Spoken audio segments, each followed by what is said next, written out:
दोस्तों, क्या आपने कभी सोचा है कि आखिर सुख क्या है? क्यों हम हमेशा उन चीजों के लिए दुखी रहते हैं जो हमारे पास नहीं है, जबकि सच्ची खुशी तो उन्हीं चीजों में छिपी होती है जो हमारे पास अब भी हैं। हम अपनी आंखें खोलकर देखें तो पाएंगे कि हम जितने दुखी महसूस करते हैं, उससे कहीं ज्यादा हमारे पास खुश होने की वजह है। आज मैं आपको एक ऐसी कहानी सुनाने जा रहा हूं जो न सिर्फ आपके मन की आंखें खोल देगी, बल्कि यह सिखाएगी कि सुख और दुख आपके बाहरी हालातों पर नहीं, बल्कि आपके नजरिए पर निर्भर करते हैं। यह कहानी है एक गरीब व्यक्ति की, जो अमीर बनने की चाह में हमेशा दुखी रहता था। लेकिन एक दिन एक संत महात्मा ने उसे सिखाया कि असली सुख कहाँ पाया जा सकता है। तो दोस्तों, अंत तक इस कहानी को ध्यान से सुनिए, क्योंकि यह कहानी आपके जीवन को बदल सकती है और आपके अंदर एक नई ऊर्जा, एक नई सोच पैदा कर सकती है। तो आइए चलते हैं रामायण की शिक्षाओं से प्रेरित इस अनमोल कहानी की ओर। पर दोस्तों, वीडियो में आगे बढ़ने से पहले यदि आप भी भगवान श्री राम के सच्चे भक्त हैं, तो इस वीडियो को लाइक करके कमेंट बॉक्स में जय श्री राम जरूर लिख देना। और दोस्तों, यदि आपने अभी तक हमारे चैनल भक्ति गाथा संग्रह को सब्सक्राइब नहीं किया है, तो चैनल को भी सब्सक्राइब कर लेना, ताकि आने वाली वीडियो सबसे पहले आपको मिल पाए। तो चलिए आज की प्रेरणादायक रामायण की कहानी को शुरू करते हैं। बहुत समय पहले की बात है। एक नगर में एक बहुत ही गरीब व्यक्ति रहता था। वह जब भी किसी धनी व्यक्ति को देखता तो वह मन ही मन बोलने लगता और कहता, हे भगवान, तूने मुझे इतना गरीब क्यों बनाया?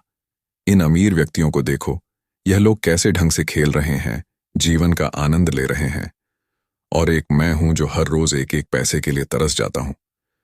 मेरे पास तो फूटी कौड़ी तक नहीं है, और ये लोगों को देखो कैसे पैसे बर्बाद कर रहे हैं।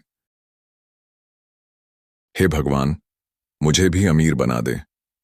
एक दिन वह व्यक्ति इसी तरह बोल रहा था। तभी उसके पास से एक संत महात्मा गुजर रहे थे। वह संत महात्मा ने उस गरीब व्यक्ति की सारी बातें सुन ली। फिर वह संत महात्मा उस व्यक्ति से कहते हैं, क्या बात है भंते, तुम इतने परेशान क्यों हो? तुम इतने दुखी क्यों लग रहे हो? क्या कोई तकलीफ है तुम्हें? तभी वह व्यक्ति कहता है, हे गुरुदेव, मैं बहुत दुखी हूं, मैं बहुत गरीब हूं। मेरे पास तो खाने के लिए पैसे नहीं बचते। मैं एक एक पैसे के लिए तरस जाता हूं। इस दुनिया में मेरा कोई नहीं। मैं सुखी होना चाहता हूं। मुझे सुखी होना है। मुझे अमीर होना है। हे गुरुवर, क्या आप मुझे कोई ऐसा उपाय बता सकते हैं जिससे मैं जल्द से जल्द अमीर हो जाऊं और मेरे पास किसी चीज की कोई कमी ना रहे?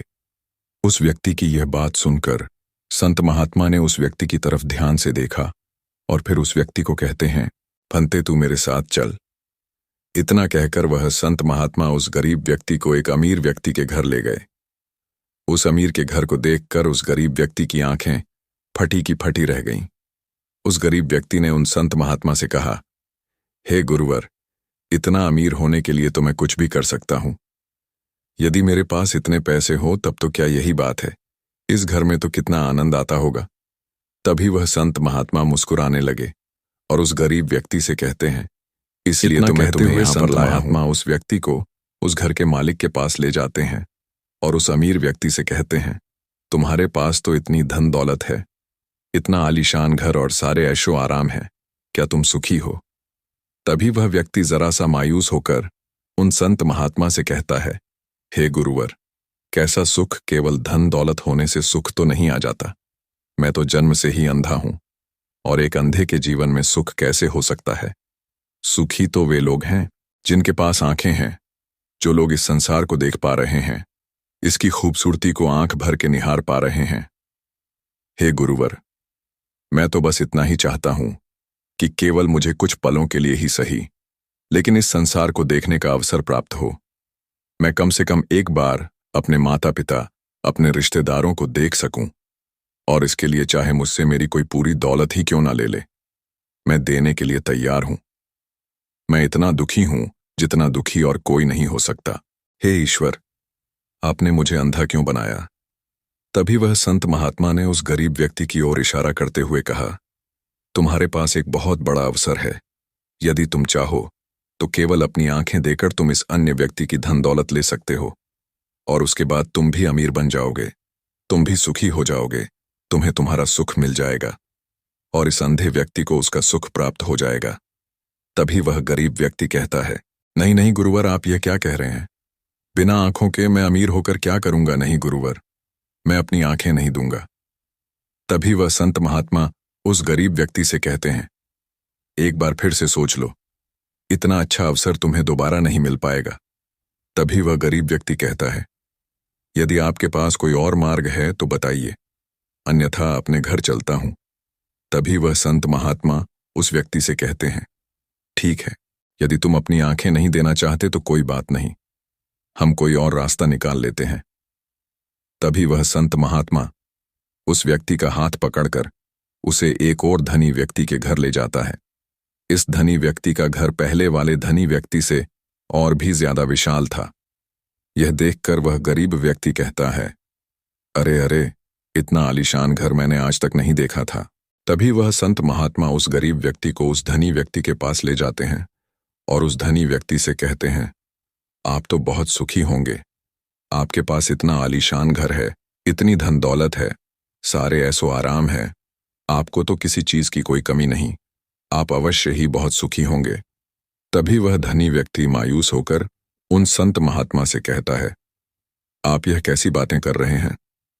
आप तो जानते हैं कि मेरे दोनों हाथ काम नहीं करते, मैं अपाहिज हूं। यह जो इतनी धन दौलत आप देख रहे हैं, इन्हें देकर भी मैं अपने हाथ वापस नहीं ला सकता, तो ऐसे में यह धन दौलत मेरे किस काम की? इससे तो अच्छा होता कि ईश्वर ने भले ही मुझे गरीब बनाया होता, लेकिन कम से कम मेरे दोनों हाथ मुझे सही दे देता। ना जाने भगवान ने मुझे क्यों अपाहिज बना दिया। जितना दुखी मैं हूं उतना दुखी और कोई नहीं होगा।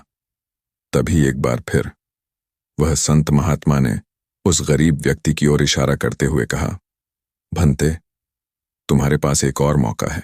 यदि तुम चाहो तो अपने दोनों हाथ देकर इस अमीर व्यक्ति की सारी धन दौलत ले सकते हो। क्या कहते हो? क्या तुम तैयार हो? और अब की बार तो तुम्हें आंखें भी नहीं देनी होंगी, तुम्हारी आंखें तुम्हारे साथ ही रहेंगी। तभी वह गरीब व्यक्ति उन संत महात्मा से कहता है, अरे महाराज, आप ये क्या कह रहे हैं? एक अपाहिज होकर मैं इस धन दौलत का क्या करूंगा? क्या आपके पास कोई ऐसा अमीर व्यक्ति नहीं है जिसका पूरा शरीर भी स्वस्थ हो और उसके पास बेशुमार धन दौलत भी हो? तभी वह संत महात्मा उस व्यक्ति का हाथ पकड़ करके उसे तीसरे अमीर व्यक्ति के पास ले जाते हैं। उस अमीर व्यक्ति के पास उसका अपना महल था।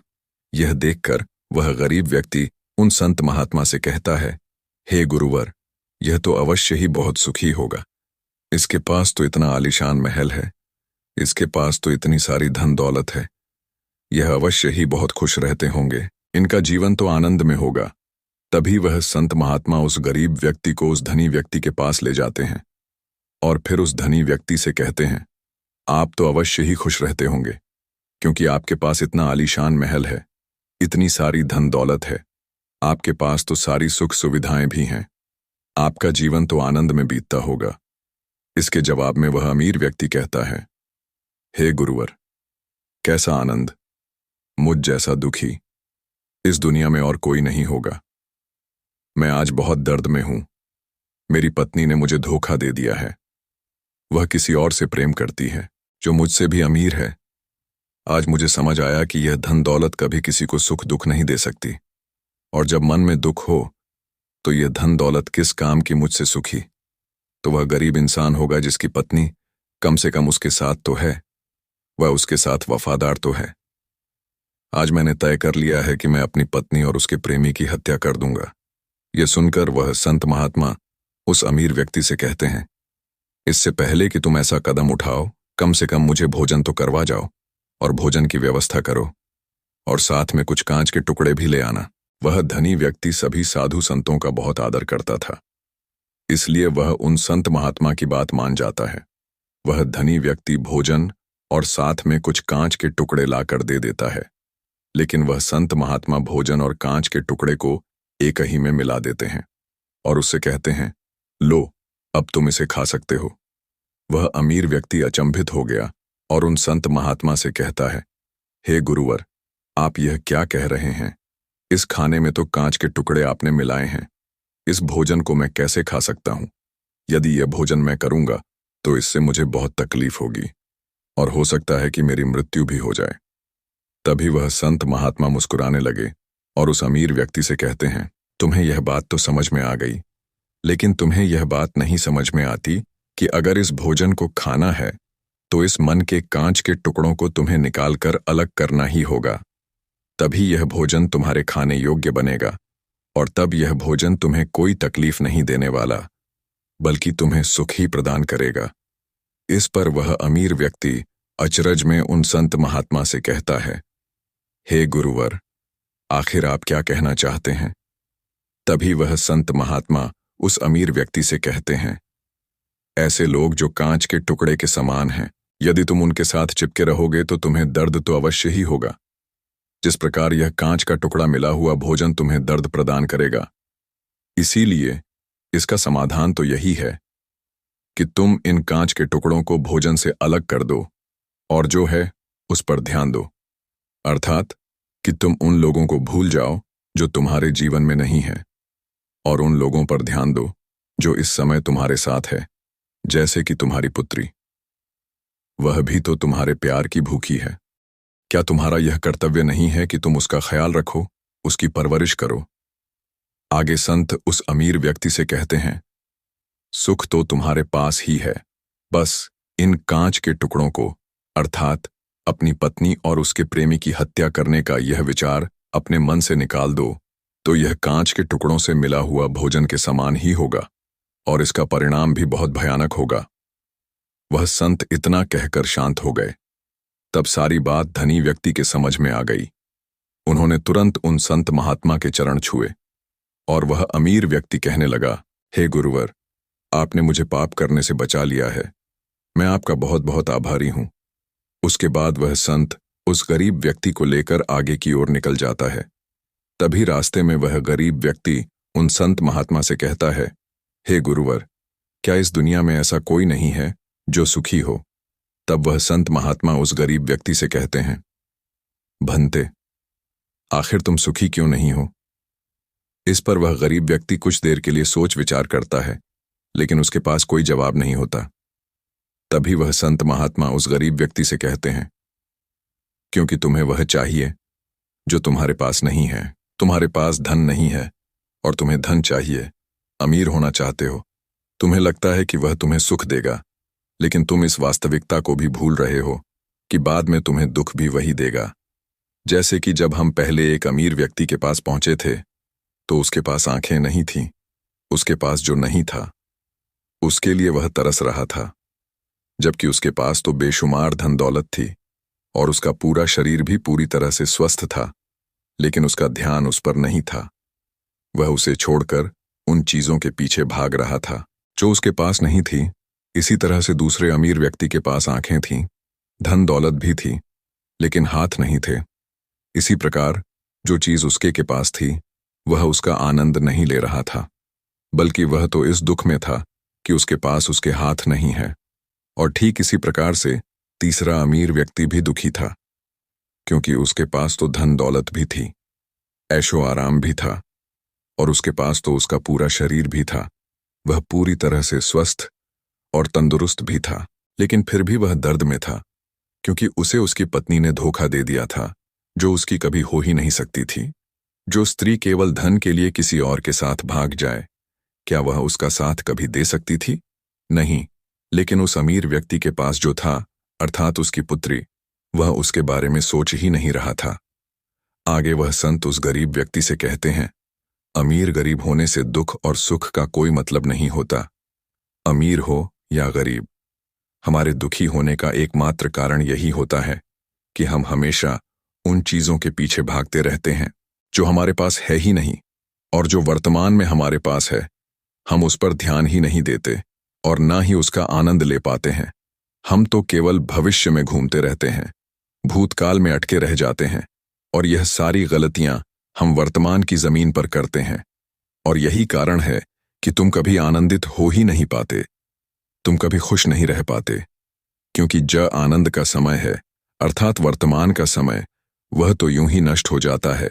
तभी आगे वह संत उस गरीब व्यक्ति की ओर इशारा करते हुए कहते हैं, भंते, तुम मुझे यह बताओ कि तुम्हारे पास उन तीनों अमीर व्यक्तियों के दुखों में से कोई एक भी दुख है। तभी वह गरीब व्यक्ति सोच विचार करने के बाद नहीं, गुरुदेव, तब संत महात्मा ने उस गरीब व्यक्ति से कहा, अपने आप पर ध्यान दो और अपने कर्म पर मन लगाकर काम करो। इतना कहकर वह संत महात्मा शांत हो गए और गरीब व्यक्ति को भी उन संत महात्मा की बात अच्छी तरह से समझ में आ चुकी थी। वह यह समझ चुका था कि अब से उसे अपने वर्तमान पर ध्यान देना है, उसे अपने वर्तमान को सुधारना है। उसके बाद उस गरीब व्यक्ति ने उन संत महात्मा को प्रणाम किया और वापस अपने घर लौट गया।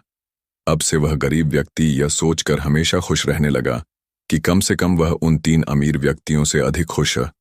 उसके पास अधिक खुशियों की वजह है।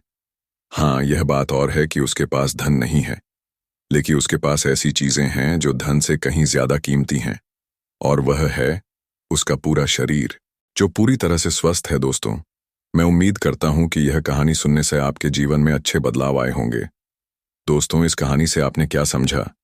अपने विचारों को, अपने भावनाओं को एक कमेंट के माध्यम से जरूर बताएं। क्या पता आपके एक कमेंट से किसी का जीवन बदल जाए। वीडियो अच्छी लगी होगी तो हमारे चैनल को लाइक और सब्सक्राइब जरूर करें। धन्यवाद।